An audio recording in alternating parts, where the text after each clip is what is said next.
Bienvenidos mis hermanos y hermanas a su momento de teología. En el día de hoy vamos a iniciar a hablar sobre la Santa Madre Iglesia. Cristo, que es la luz de los pueblos, por eso como dice o inicia el Sacrosanto Sínodo, reunión del Espíritu Santo, desea vehementemente iluminar a todos los hombres con la luz de todas las criaturas. Con esas palabras inicia la constitución dogmática sobre la Iglesia del Concilio Vaticano II. Así el concilio muestra que el artículo de la fe sobre la Iglesia depende enteramente de los artículos que se refieren a Cristo Jesús. La Iglesia no tiene otra luz que la de Cristo. Ella es, según una imagen predilecta de los padres de la Iglesia, comparable a la luna, cuya luz es reflejo del sol. El artículo sobre la Iglesia depende enteramente del que le precede, sobre el Espíritu Santo. En efecto, después de haber mostrado que el Espíritu Santo es la fuente y dador de toda santidad, confesamos ahora que es Él quien ha dotado de santidad a la Iglesia. La Iglesia, según la expresión de los padres, es el lugar donde florece el Espíritu. Creer en la Iglesia, que es santa y católica, y que es una y apostólica, como añade el símbolo niceno-constantinopolitano, es inseparable de la fe en Dios Padre, Hijo y Espíritu Santo.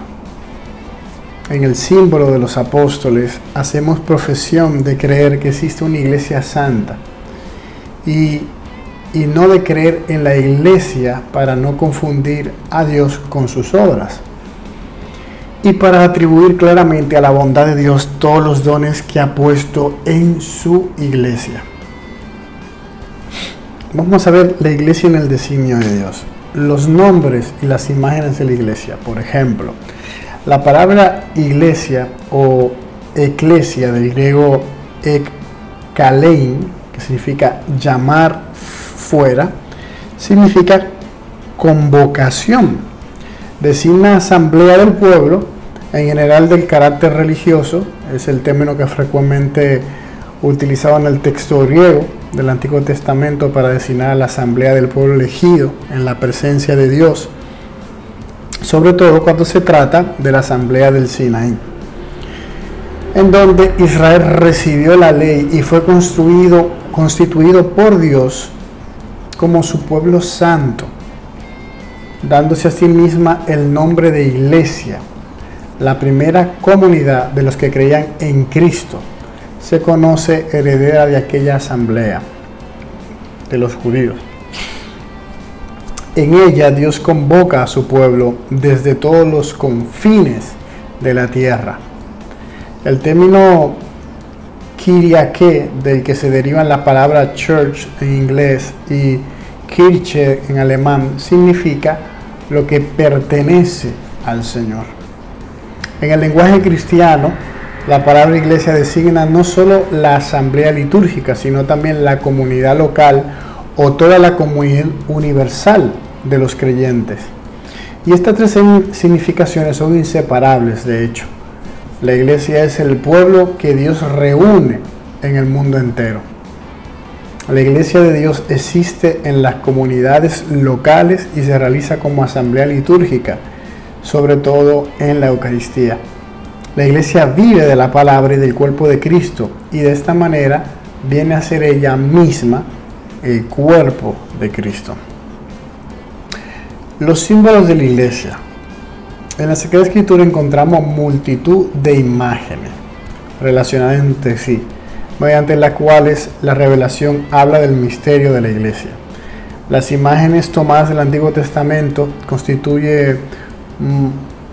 son las que más constituyen esa idea de fondo, que por ejemplo es la de pueblo de Dios.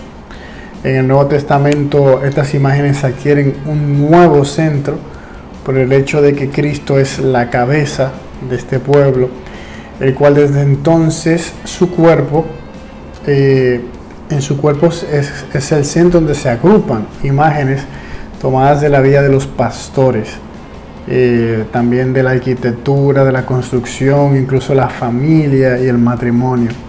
La iglesia en efecto es el redil cuya puerta única y necesaria, y también el rebaño es Jesús, y también el rebaño con cual único pastor será el mismo Dios, como él mismo nos dice. Aunque son pastores humanos quienes gobiernan las ovejas, sin embargo es Cristo mismo el que sin cesar las guía y alimenta.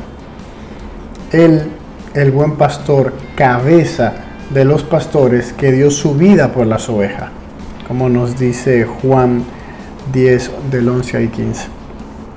La iglesia es labranza o campo de Dios. En este campo crece el antiguo olivo, cuya raíz santa fueron los patriarcas, y en el que tuvo y tendrá lugar la reconciliación de los judíos y de los gentiles. El labrador del cielo la plantó como viña selecta. La verdadera vid es Cristo, que da vida y fecundidad a los sarmientos. Es decir, a nosotros que permanecemos en Él por medio de la iglesia y que sin Él no podemos hacer nada. También muchas veces a la iglesia se la llama construcción de Dios. El Señor mismo se comparó con la piedra que desecharon los constructores, pero que se convirtió en piedra angular.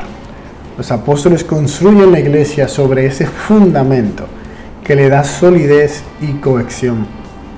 Esta construcción recibe diversos nombres: casa de Dios, en la que habita su familia; habitación de Dios en el Espíritu; tienda de Dios con los hombres; y sobre todo templo santo, representado normalmente en los templos de piedra. Los padres cantan sus alabanzas, y la liturgia con razón lo compara a la ciudad santa, a la Nueva Jerusalén. En ella, en efecto, nosotros, como piedras vivas, entramos en su construcción en este mundo. San Juan ve en el mundo renovado bajar del cielo de junto a Dios esta ciudad santa, arreglada como una esposa embellecida para su esposo, como nos dirá Apocalipsis 21, versículo 1 y 2. La iglesia, que es llamada también la Jerusalén de arriba y Madre nuestra, y se le describe como la esposa inmaculada del Cordero Inmaculado. Cristo la llamó y se entregó por ella para santificarla. Se unió a ella en alianza indisoluble. La alimenta y la cuida sin cesar. Pues hasta aquí Momentos de Teología. Vamos a seguir en nuestro próximo encuentro hablando del origen, fundación y misión de la iglesia. Así que no te pierdas nuestro próximo encuentro. Bendiciones.